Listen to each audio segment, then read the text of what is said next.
দেশের চলমান পরিস্থিতি মোকাবেলায় সামগ্রিকভাবে সব রাজনৈতিক দলের সঙ্গে আলোচনা করে জাতীয় ঐক্যের আহ্বান জানিয়েছে বিএনপি। প্রধান উপদেষ্টা ডক্টর মোহাম্মদ ইউনূসের সঙ্গে ঘণ্টাব্যাপী বৈঠক শেষে সাংবাদিকদের এ কথা জানান বিএনপি মহাসচিব মির্জা ফখরুল ইসলাম আলমগীর।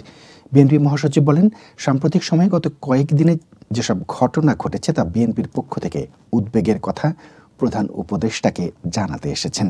তারা আশা করেন প্রধান উপদেষ্টা এ বিষয়গুলো অতি দ্রুত ও শান্তিপূর্ণ সমাধানের ব্যবস্থা করবেন। দেশে যেন কোনো রকম অস্থিরতা সৃষ্টি না হয়, যাতে বিভাজন সৃষ্টি না হয়। এই মুহূর্তে যা সবচেয়ে বেশি প্রয়োজন তা হলো জাতীয় ঐক্য। তিনি আরও বলেন, সামনে অনেক বড় বড় চ্যালেঞ্জ রয়েছে। সেই চ্যালেঞ্জ মোকাবেলা করার জন্য বিশেষ করে যারা বাংলাদেশের স্বাধীনতা ও সার্বভৌমত্বের জন্য হুমকি হয়ে দাঁড়ায় অথবা স্ট্যাবিলিটি নষ্ট করতে চায়, তাদের প্রতিহত ও প্রতিরোধ করার জন্য অবশ্যই জাতীয় ঐক্য গড়ে তুলতে হবে। দ্রব্যমূল্যের ঊর্ধ্বগতির বিষয়ে মির্জা ফখরুল বলেন, দ্রব্যমূল্যের ঊর্ধ্বগতির বিষয়টি তারা তুলে ধরেছেন। তিনি বলেন, ইউনিয়ন পরিষদ যেগুলো আছে সেগুলো বেশিরভাগ ফ্যাসিস্ট সরকারের জোর জবরদস্তি নির্বাচনে তাদের মতো এসেছিল। যেহেতু সিটি কর্পোরেশন, পৌরসভা, উপজেলা ভেঙে দেওয়া হয়েছে, এখন ইউপি পরিষদ ভেঙে দিয়ে পরবর্তী নির্বাচন দিতে হবে। তিনি বলেন, সবচেয়ে বেশি প্রয়োজন নির্বাচন।